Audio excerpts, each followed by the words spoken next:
Hello everyone, मैं विक्रम कुमार आप सभी का अपने यूट्यूब चैनल सोलर कॉन्सेप्ट के ऊपर स्वागत करता हूं। Developmental biology unit set daily question series के अंदर आज हमारा क्वेश्चन नंबर 17 है और आज का हमारा क्वेश्चन सीएसआई नेट जेआरएफ 2016 से लिया गया है। क्वेश्चन को देखते हैं। In case of amphibians dorsal lip cells and their derivative are called the Spemann Mangold organiser. Following statement related to organiser were made. अब यहाँ पे मैं क्या दिया हुआ है कि जैसे कि हमने एम्फीबियन डेवलपमेंट के अंदर पढ़ा था कि जो हमारे डोर्सल लिप सेल्स और जो उसके डेरिवेटिव्स होते थे उनको हमने क्या नाम दिया था, ऑर्गेनाइजर, या फिर हम उसको क्या बोल सकते हैं, स्पीमैन मैनगोल्ड ऑर्गेनाइजर, क्योंकि जो ऑर्गेनाइजर के लिए एक्सपेरिमेंट किया था वो किसने किया था, स्पीमैन मैनगोल्ड ने। ठीक है, तो उसको हमने क्या नाम दिया था, स्पीमैन मैनगोल्ड ऑर्गेनाइजर उसको। ठीक है, तो अब इसके रिगार्डिंग हमें यहाँ पे कुछ स्टेटमेंट्स दी हुई है और उसमें से हमें क्या बताना है, which of the above statement are correct. ठीक है, यानी कि जो हमारे ऑर्गेनाइजर है उससे रिलेटेड जो हमें यहाँ पे स्टेटमेंट दी हुई है उसमें से हमें करेक्ट स्टेटमेंट को सिलेक्ट करना है। तो यहाँ पे अगर हम ए स्टेटमेंट को देखते हैं तो ए स्टेटमेंट में क्या दिया हुआ है, it induces the host ventral tissue to change their fate to form a neural tube and dorsal mesoderm tissue. तो ये हमारे यहाँ पे बिल्कुल करेक्ट ऑप्शन रहेगा, क्योंकि अगर हम यहाँ पे बात करते हैं जो हमारा ऑर्गेनाइजर था, ऑर्गेनाइजर जो हमें मिलेगा वो कहाँ पे मिलता था, डोर्सल साइड में। जैसे कि अगर ये वेंट्रल साइड हो गई तो ये कौन सी हो जाएगी, डोर्सल साइड। तो यहाँ पे हमें क्या मिलता था, डोर्सल साइड में ऑर्गेनाइजर। ठीक है, जैसे कि ये हमारा क्या हो गया, ऑर्गेनाइजर साइट हो गई। ठीक है, और ऑर्गेनाइजर साइट के लिए हमने बताया था कि ऑर्गेनाइजर साइट वो होती है जहां से हमारी गैस्ट्रुलेशन प्रोसेस स्टार्ट होती है। ठीक है, और वो हमारी कैसी होती थी, ऑटोनोमस डेवलपमेंट की, यानी कि इसके अंदर जो हमारी स्पेसिफिकेशन होती थी वो हमारी ऑटोनोमस टाइप की रहती थी। इसका मतलब क्या होगा कि अगर हमने किसी एक, यहाँ पे हमने एम्ब्रियो लिया है कोई, ठीक है, कोई ए एम्ब्रियो हो गया, और इसका एम्ब्रियो में से हमने ऑर्गेनाइजर टिश्यू को, ठीक है, हमने कहाँ पे इंसर्ट कर दिया, किसी दूसरे, जो हमारा यहाँ पे एक और एम्ब्रियो है, जैसे कि ये हमारा कोई दूसरा एम्ब्रियो हो गया। ठीक है, और इसके अंदर हमने इसको इंसर्ट कहाँ पे किया है, जो इसकी वेंट्रल साइड है वहां पे। ठीक है, जैसे कि यहाँ पे हमने जो इसकी वेंट्रल साइड होगी ना, ये कौन सी हो गई, वेंट्रल, ये डोर्सल। तो नॉर्मली हमारा कहाँ पे मिलता था, डोर्सल साइड में।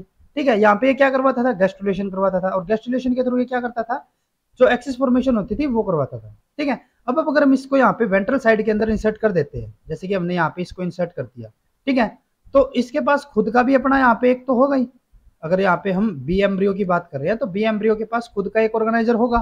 ठीक है, लेकिन हमने क्या किया कि इसकी वेंट्रल साइड में भी यहाँ पे हमने कोई, जो दूसरा हमारा कोई एम्ब्रियो है उसका ऑर्गेनाइजर, यहाँ पे उसके ऑर्गेनाइजर की सेल्स हमने यहाँ पे इंसर्ट कर दिए। ठीक है, तो इससे क्या होगा कि यहाँ पे भी ये क्या करवाएगा, गैस्ट्रुलेशन प्रोसेस को स्टार्ट करवा देता है।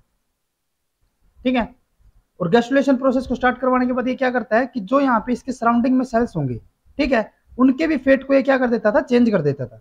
जब हमने ऑर्गेनाइजर के बारे में पढ़ा था, उसकी प्रॉपर्टीज के बारे में आपको बताया था कि जो हमारे यहाँ पे ऑर्गेनाइजर होता है वो सिर्फ यूं नहीं है कि वो खुद के नेचर को यहाँ पे मेंटेन कर रहा है, ठीक है, लेकिन जो उसके सराउंडिंग में सेल्स होंगे ना, उनके भी नेचर को वो क्या करता है, चेंज करता है। जैसे कि इसके जो सराउंडिंग के सेल्स होंगे वे हमारे पहले किस में फॉर्मेशन हो रही थी, उनकी एपिडर्मिस की फॉर्मेशन कर रहे थे।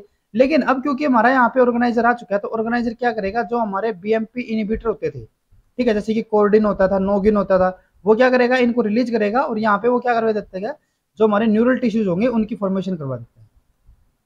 ठीक है, तो यानी कि हमारी दूसरी साइड से भी क्या हो जाएगी, यहाँ पे गैस्ट्रुलेशन प्रोसेस स्टार्ट होगी, यहाँ पे भी क्या होगा, एक्सिस की फॉर्मेशन होगी। ठीक है, और इसके पास एक अपनी खुद की एक्सिस तो होगी, एक और एक्सिस हो गई, तो ये हमारी कौन सी एक्सिस होगी, प्राइमरी, और ये हमारी कौन सी हो जाती है, सेकेंडरी।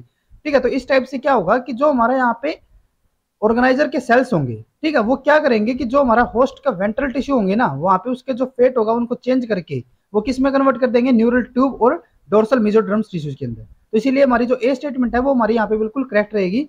उसके बाद बी है, it can not organise the host and donor tissue into the secondary embryo. तो ये हमारे यहाँ पे इनकरेक्ट होगा, क्योंकि अभी हमने जैसे बताया कि ये क्या करवाता है, जो हमारी वेंट्रल साइड है वहां पे भी क्या करवा देगा, ये गैस्ट्रुलेशन प्रोसेस स्टार्ट करवाएगा, वहां पे भी सेकेंडरी एक्सिस की फॉर्मेशन करेगा। सेकेंडरी एक्सिस का मतलब है कि वहां पे हमारा एक और एम्ब्रियो यहाँ पे फॉर्मेशन हो जाएगी उसकी। ठीक है, तो इसीलिए हमारे यहाँ पे एक और एम्ब्रियो की फॉर्मेशन हो जाती है, और इन्होंने यहाँ पे क्या बोला है कि वो फॉर्मेशन नहीं होगी, कैन नॉट, तो इसीलिए हमारा ये बी स्टेटमेंट यहाँ पे इनकरेक्ट है। उसके बाद सी है, it does not have the ability to self differentiate into dorsal mesoderm. तो ये भी हमारी इनकरेक्ट होगी, क्योंकि अभी हमने बताया कि जो हमारा डोर्स, ये ऑर्गेनाइजर होता है, ये खुद को तो मेंटेन करेगा ही, खुद को तो डिफरेंशिएट करेगा ही। इन्होंने क्या बोला है कि वो नहीं कर पाएगा, वो खुद को तो यहाँ पे डिफरेंशिएट करेगा ही, जो सराउंडिंग के सेल्स होंगे ना उनको किसके अंदर कन्वर्ट कर देता है, न्यूरल ट्यूब के अंदर, न्यूरल टिश्यूज के अंदर।